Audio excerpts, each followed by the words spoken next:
Hi and good day, welcome to Raw Business TV. I'm Bradley Chapman and I'm joined with Jeremy Webb today.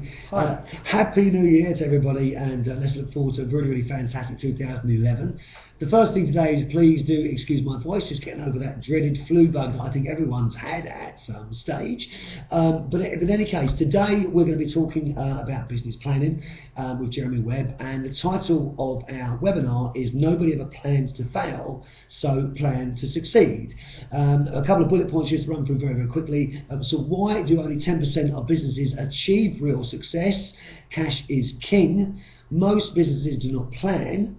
Business owners working in rather than on their business, and aiming for success. How to achieve this? What are we planning for? And what do we need in our plan? So that's going to be the topics of today's discussion. And you know, the funny thing is, every time I get together with Jeremy Webb, I find myself speaking very posh, because Jeremy speaks in a very fantastic manner, and it takes the Essex boy out of me. So absolutely fantastic. So very much looking forward to a great presentation. What I'm going to do is just run through very quickly Raw Business, bring you guys up to speed for some of you that aren't aware of who we are and what we do. First of all, today's webinar will be about 30 minutes. Webinars are available online live now, as some of you may be watching, and it's also available as a recorded version on Raw Business TV, and you can watch a number of recorded webcasts that we've done already. We've got about 45 webcasts booked in for January 2011, and the same amount for February. We hope to bring you the same amount as we move forward this year. Raw Business, we're an online business and entrepreneur networking company. We have thousands of members who are online and becoming more connected every day.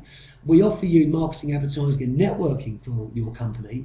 Now, we also publish a leading and inspirational business magazine called Raw Business Magazine, and for many of you that's read our magazine, you'll know that we've interviewed some of the UK's highest profile entrepreneurs, and inside the magazine is real life stories from everyday people like you and I. Now, we are trying to move our business forward, and we're moving it forward every day. We're learning from our mistakes, sometimes painfully, and we're trying to build upon our successes. So what better situation today to be talking about business planning with my good friend Jeremy. We're all chasing a business dream, and of course at the moment registration and membership to Raw Business Online is completely free. So please, if you're not already registered with us, feel free to go to rawbusiness.com, register free and join our online network community. A couple of sites there's a front cover shot of rawbusiness.com, and also my new website, which isn't perfect by the way, but it's Bradley Chapman, and it's about my coaching and mentoring and public speaking that I'm doing this year, and also it tells a little bit about the book that I've been writing that's due to be completed, which is titled Everyday People Achieve Extraordinary Things. So very much looking forward to that being published in the first quarter of 2011. Now, before we move on and introduce Jeremy for him to open up the floor and talk to you about business planning, let me just give you a little bit of background about Jeremy. I mean, we first met about 2 years ago when Jeremy was a very early stage member of our first website, Million Impossible, before it evolved to become Raw Business.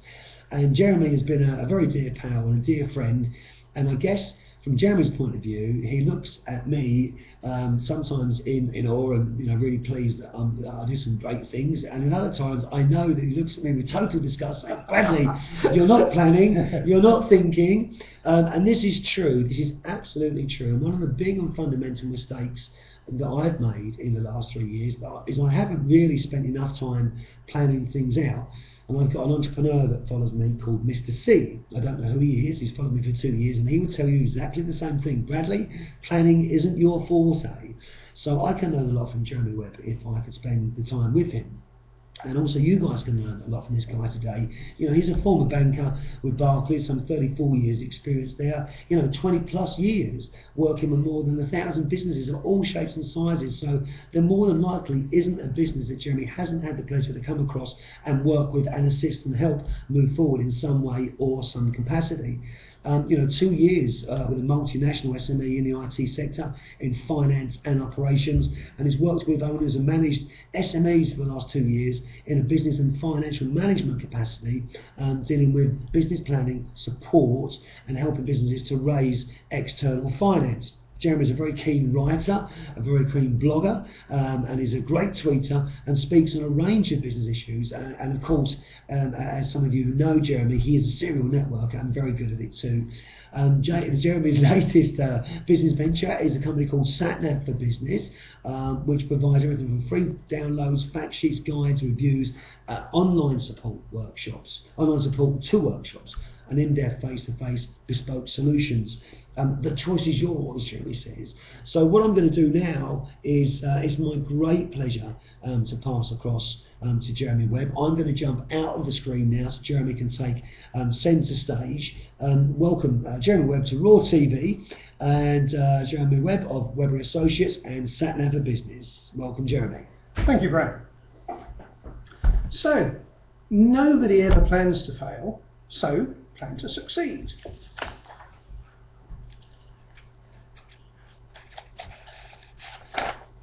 The first question, I guess, is why only 10% of businesses really succeed?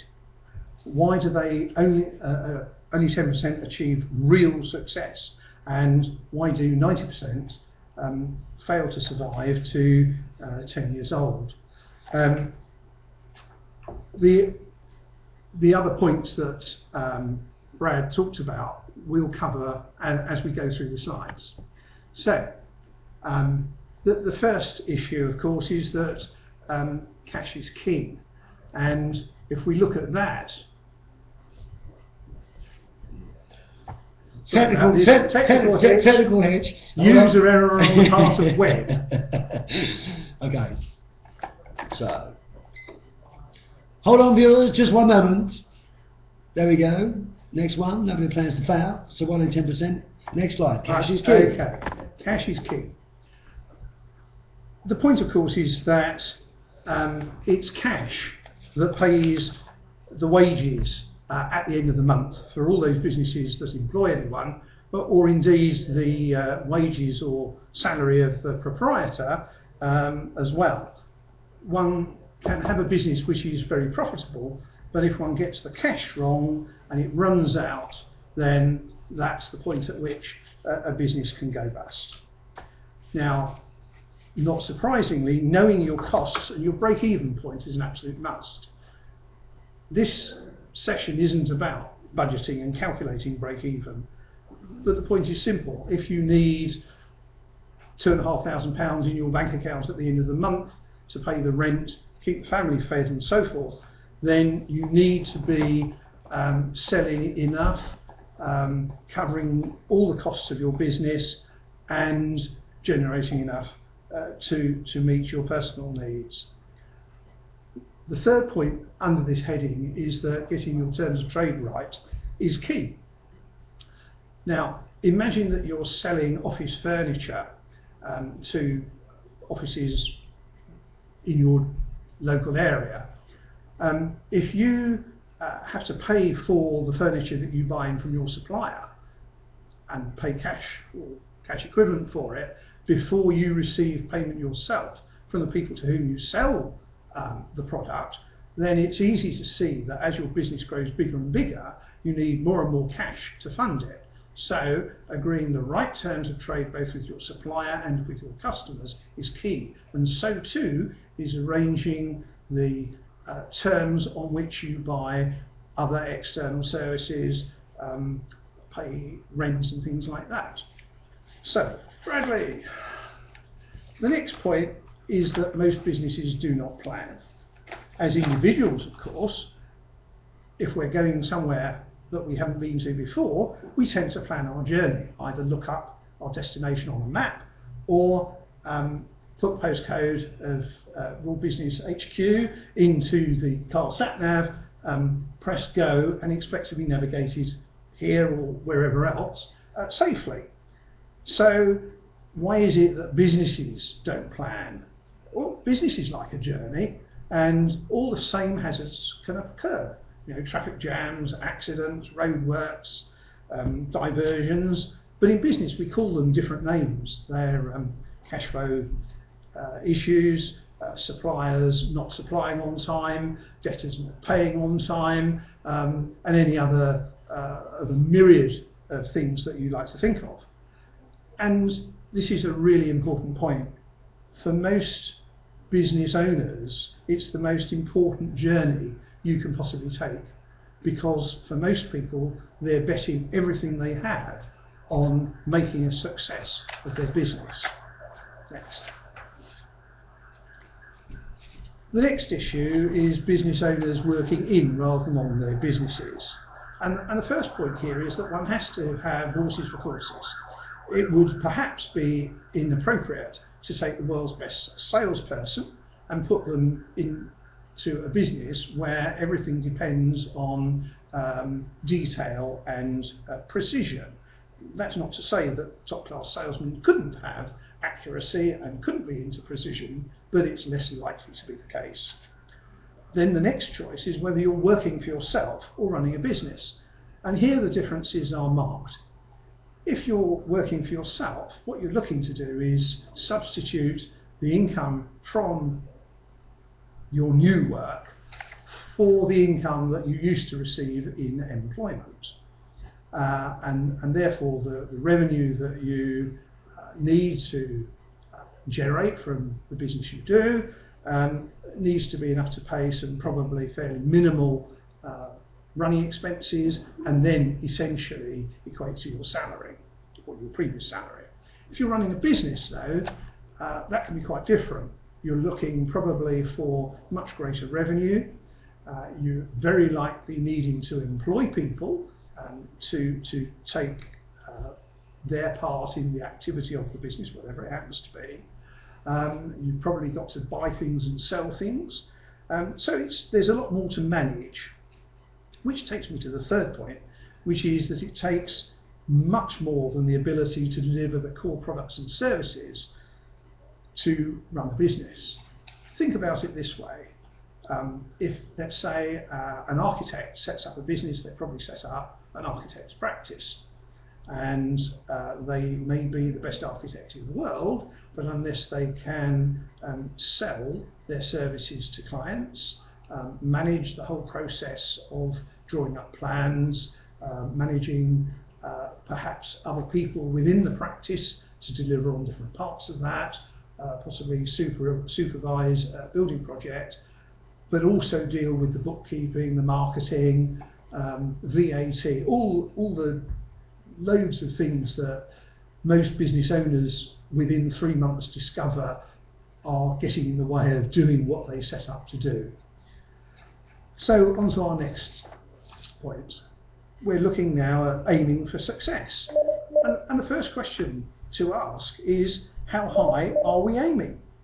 Are we looking for a small success in terms of financial measurement, or are we needing to look for greater success?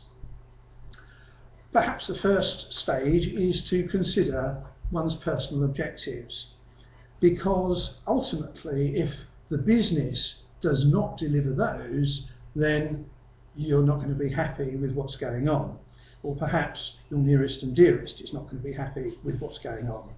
So thinking about your business, your personal objectives rather, and preferably writing them down, will ensure that you have some commitment to them. Looking then at the business objectives that you need to have to deliver the personal objectives is key. And the third element beyond this, fourth element if you're looking at the slide, is the reality check. Because if, for the sake of argument, your personal objective was an income of £100,000 to match that you used to have as, let's say, just for the sake of argument, an investment banker, but your business idea will never generate more than £20,000, you would probably be better off trying to find employment as an investment banker somewhere else, assuming that anyone's hiring these days. So, how are we going to achieve the success that we set out to? What is it that we're going to do? Well, this session is not about deciding on that, but you've got to decide for yourself what it is that you're going to do, who it is that you're going to sell to, and at what price. Now, to give you an easy example, if you wanted to set up a hairdressing salon, and the principles apply whether you're looking at a barber's, a unisex salon, or a ladies only one, you need to consider how many salons there are in the area in which you want to set up, who they're selling to, and at what price. And think about it this way: if you wanted to capture 20% of the total local market, and there were already 4 other salons, you probably have to be taking 5% market share off each of the other salons to achieve this. So all of this has to be thought about. The final point on this slide is about balancing customers' capacity and cash. Now, if you think of your business as a 3-legged stool, one of the things that becomes obvious is that unless all the legs are the same length, the stool wobbles like mad, and ultimately you might fall off, or whoever was sitting on it might fall off. So the first leg of the stool is called customers. That's the people you're selling to, how much revenue you're going to generate, what you're selling, at what price, how you're going to, the process of getting it sold. The next stool is capacity. And if we take as a very simple example an accountancy practice, imagine that they provide 4 services: monthly payroll, quarterly VAT, end of year accounts, and self-assessment for tax purposes. And just to make it simple, think of those as 4 different skill sets owned by different people. Now, if you're trying to work out how many people you need to do each type of work, you have to understand the average length of time that an individual job takes, and the price that you can charge for it, and the cost that you will incur in carrying it out. So, for example, you would need to plan how many people you needed in each department to be able to cope with a certain amount of work. One of the things that anyone who's trying to recruit staff will know is that it always takes longer than you expect. And so it wouldn't be unreasonable to need to think in terms of 3 months of the recruitment process, from the point at which you put out an advertisement, interview people, the successful candidates would then have to give notice to their existing employers, as chances are you might be more keen to employ people who are already working. So then there needs to be an element of forward planning to this. Now, of course, the third leg of our stool, the one that's going to hold the rest of it up, is cash. You've got to start off with some to be able to make the ideas work. As you go out to find your customers, whether it's through networking, advertising, whatever else, you're spending cash. On the other hand, as you start building up the capacity, taking on people, buying computers, getting your website done, all the rest of it, there's cash going out there too. And it's only when you've sold a service and been paid for it that cash starts coming back in, so that you can have this virtuous circle. So, if we can move to the next one, who are we planning for? Well, whenever we create a plan, we've got to consider why we're doing it and who it's for. The first and most important and totally relevant purpose, and Bradley will agree with me here, is managing your own business. And in this case, the plan could be as complicated or otherwise as works for you, but in essence, it's got to help you to think through all the aspects of running your business and achieving the success that you want at different points in time. Now, the other aspect of this is that you should then use the plan that you've created to help you manage your business. So have we made the progress in month 3 that we said we were going to? Have we done the things that we said we would do in, say, marketing terms? Have we acquired the number of new customers that we thought we would? Are they spending with us what we expected them to spend? And of course, it's fine to be optimistic and to have some really stretching targets, but in the earliest stages, clearly you need to be fairly realistic, because at worst, you've got to be able to cover the costs of operating. You may have redundancy money or other cash reserves which will help you to have a lean time for the first few months, and that's great. But you've still got to manage the business as a whole and not just day to day. The next reason, of course, that you might want to put a plan together is to raise some finance to make the plan that you've come up with yourself work. And most people will try to do this raising debt finance from some form of lender. Maybe another member of the family, it might be a bank, a trade finance house, anybody who is in the market to lend. But seriously, I don't recommend doing it on your credit card. The issue here is that the proposed level of revenue, the level at which you're going to do business, has got to feel realistic to the person you're asking to lend you money. So the business targets have got to be sensible.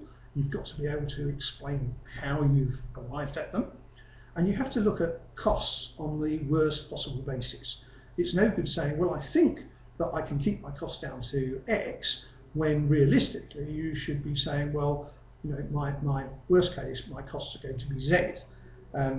So at the end of putting the plan together, the banker or whoever else is looking at it has got to be able to say, okay, I see how you've arrived at the revenue end of this.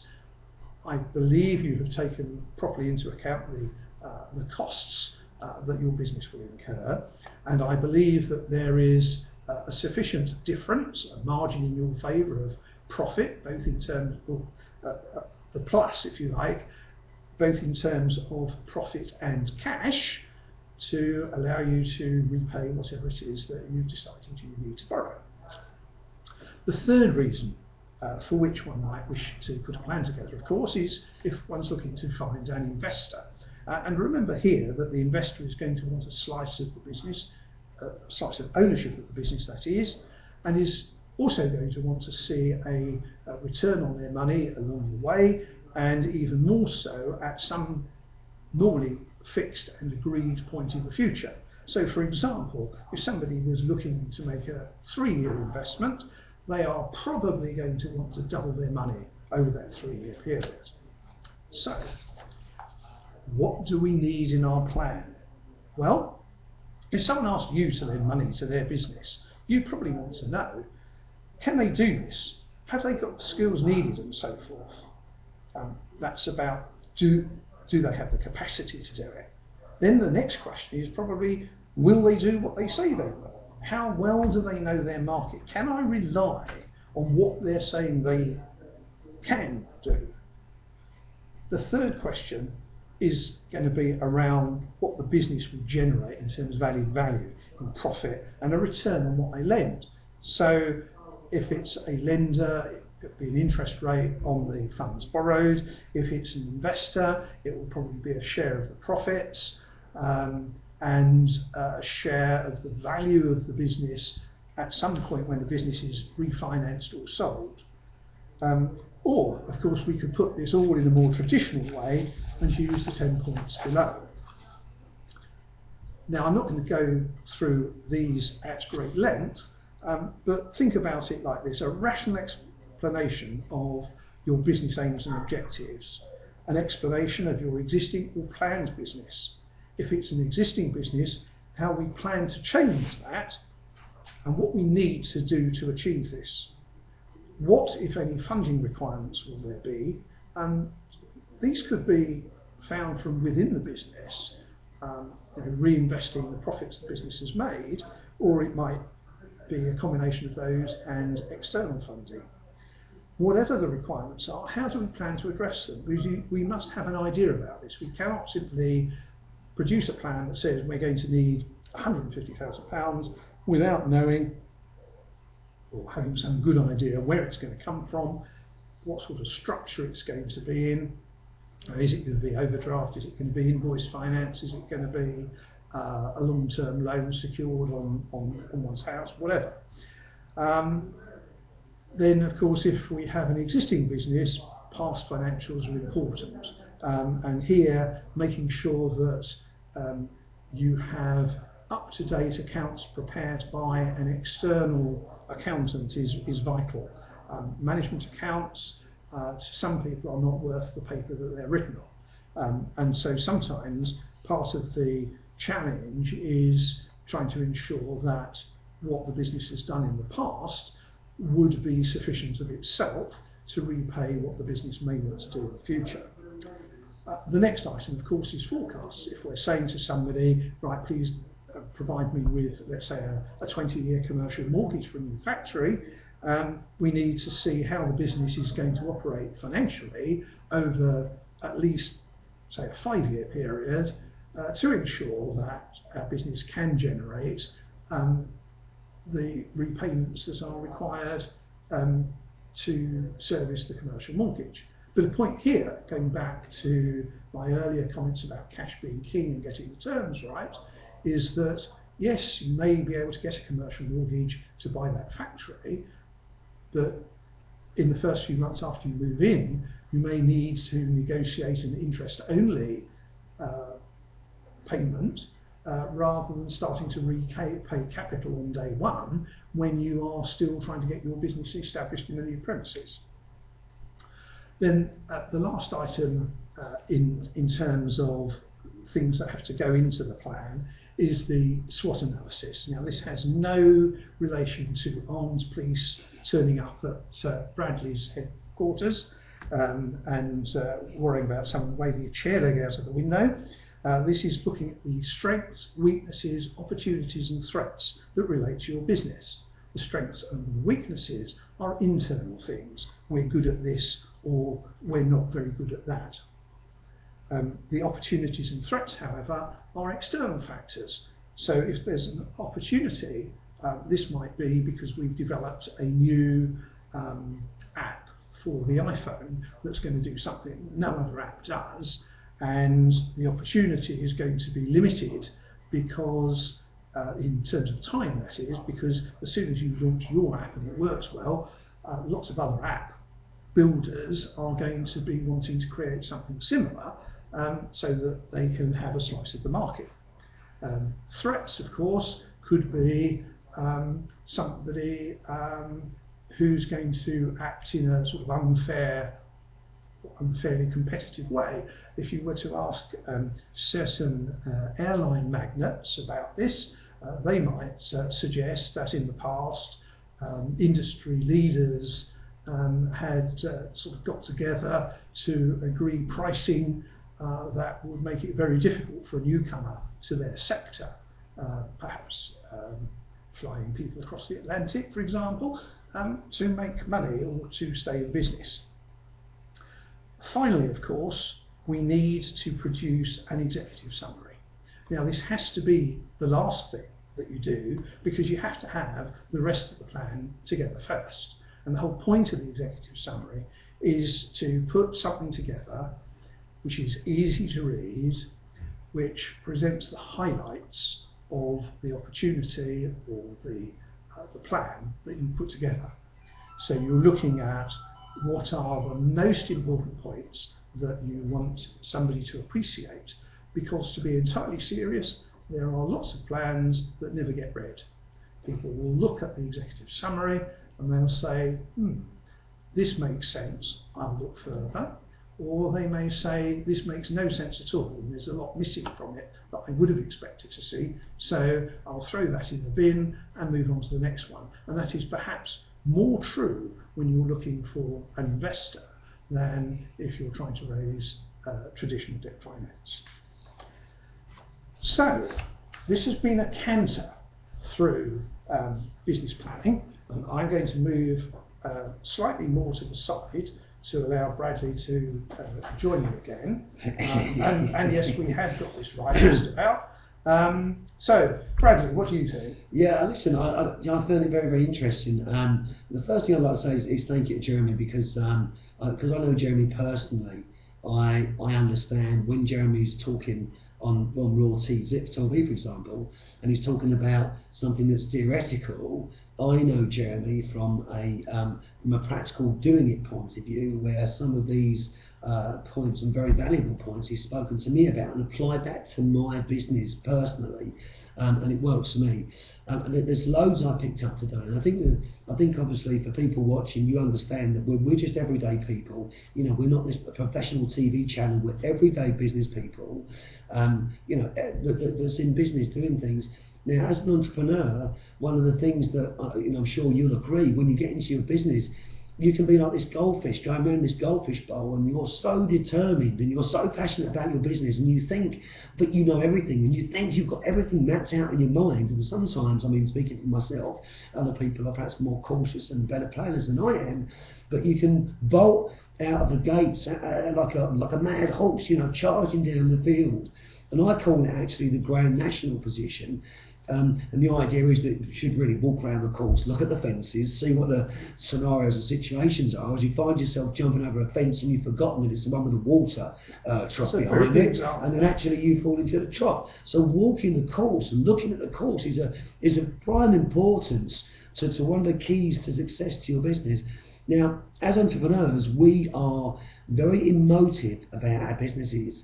And for someone like Jeremy to actually speak to an entrepreneur, I would imagine first of all that Jeremy might have to listen to what somebody's thoughts are.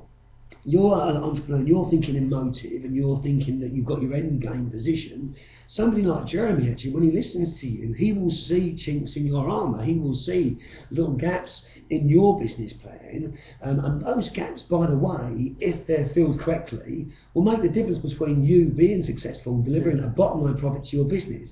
So I'm listening. I was very intrigued and interested actually about the stall story. And Jeremy said that your stall's got the 3 legs, and it was cash and capacity. And customers. Now, I just realised that the stall at my desk, it sits like that.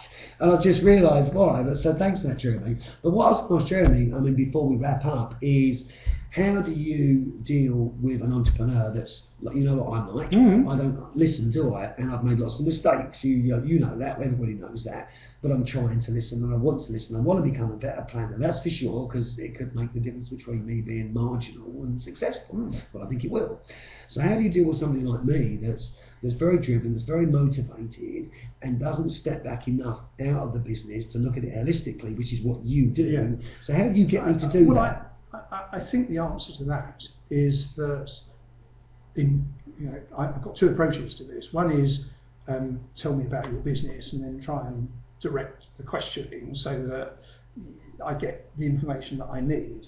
The other one is to say to an entrepreneur, what is your biggest business issue today? It may not be a day-to-day issue. It may be a thundering great big issue that is like a super tanker in the background, and the entrepreneur knows the super tanker is there. He's perhaps not sure that it's going exactly the way that he wants it to, and knows that he is powerless to change it all overnight. But just the fact that we start talking about the issues that are important to the business owner starts a dialogue. And what I do with every potential client is to have, first meeting free of an hour or so that will explore biggest issue or tell me about your business, and will help the entrepreneur to focus for themselves. It's not about me telling them they need to do something. It's very often a case, as you said earlier, if somebody's racing round the Grand National course at Aintree and hasn't been round and looked at all the things, or they've done Aintree before, but they're there for a different race, and the course has been rebuilt and they haven't had time to go round it, then if we can actually stop them doing it on the day without having had the walkthrough, or at least having identified the biggest changes, then we've got a chance of making something successful. And to be serious, nobody is going to want to set off on an enormous piece of work at great cost without some confidence that things are going to work. So very often this idea of looking at one issue at a time, saying, okay, let's deal with whichever issue. Maybe there are a number on the table, and we decide between us. It's the business owner who decides which is the most important. This is the one they want to tackle first. So we discuss that, we agree how that should be tackled, which may be helping them find somebody else to do something that's not a core business activity, or it could be rolling up my sleeves and getting in there and doing something to help something be brought up to date, for example. And then if the owner sees the benefits of that first piece of work, they're going to be keen. They're going to listen. They're going to want more. And they'll want more. Yeah. Because at the end of it, this like is... a dog with a bone at that stage. You've got the now they'll listen. That's right. I mean, the great common theme is that everybody, to a greater or less extent, is passionate about their business. It's the thing they most like to talk about, and that they most want to succeed. And sometimes the challenge is helping them take their eye away for half a day from survival to where am I wanting this supertanker to go, and what course adjustments do I have to make to ensure that it starts going more in the direction that I want it to. We can't change it all overnight, but we could, adjust it. Absolutely. No, that's very interesting. I mean, I one of the things that I've been, what I have to do, and I have to accept it, is I have to accept that small, solid steps are much better than big, undecisive steps, or big steps that could be dangerous. And what we're doing now at Raw Business is we're going back to this position where we're taking small steps and accepting that each small step is a small move forward towards our success and where we plan to be. And if you are moving forward and you are growing your business, even sometimes if it's in a very slow and concise manner, it's better to do that than to have a business that moves backwards, which I've done before. So final thoughts for me today: absolutely, it pays to plan ahead. It wasn't training when Noah built the ark. That's quite good based on my supertanker. Absolutely, absolutely. And listen, for contact points for Jeremy, a fantastic guy, can help your business, a very experienced guy in terms of banking and in terms of business planning. And I absolutely recommend that you contact him and speak to him. He's very down to earth, easy to talk to, and actually a great lad at a networking event as well, and doesn't mind a glass of red, if I remember rightly. SatNav for Business, it's number 4, Raymond Close, Fetcham Leatherhead in Surrey. The telephone number there is 0845 468 1468. Of course, you can email Jeremy at jeremy.webb@satnavforbusiness.com, and of course visit the website for these fantastic downloadable free tools from Jeremy, satnavforbusiness.com. Now, just before we finish today and we talk about what's coming next on Raw TV, a final thought for me again about Raw TV is this: that we're very down to earth, we're everyday people, and people that are appearing on the Raw TV channel, like Jeremy Webb, sometimes it may be their first time that they appeared on a webcast, and it's actually quite an exhilarating time for people that appear with me on Raw TV, because once they've done that once, they may feel more comfortable doing it again in the future. We're using the system here called ComF5, and ComF5 allows us to do video marketing, video email, webcasts, all for $99 a month. So it costs us about £60 a month to use this platform, which is absolutely fantastic. You're more than welcome to look at ComF5 and sign up. You can get a basic account from $10 a month. It's a fantastic platform. It enables you to reach your customers in a way that personalises everything. And I'm not sure if you're aware, but within the next 6 to 12 months, there's going to be a massive change on Google searches away from standard search to media and video. So if you're not considering video yet for your business, consider it and do it now and get ahead of the competition.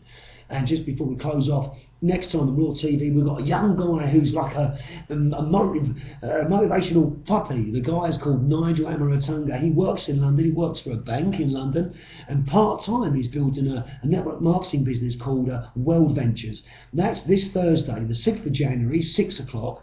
And Nigel is one of these guys that he's working during the day, he's using a networking business to change his life. I believe that any business opportunity is an opportunity worth taking if the product is right and the marketing's right and the end game is right, which takes you to where you want to be. This guy's working 2 jobs at once. Fantastic guy. That's Nigel Amritanga, 6th of January at 6 o'clock here on Raw Business TV.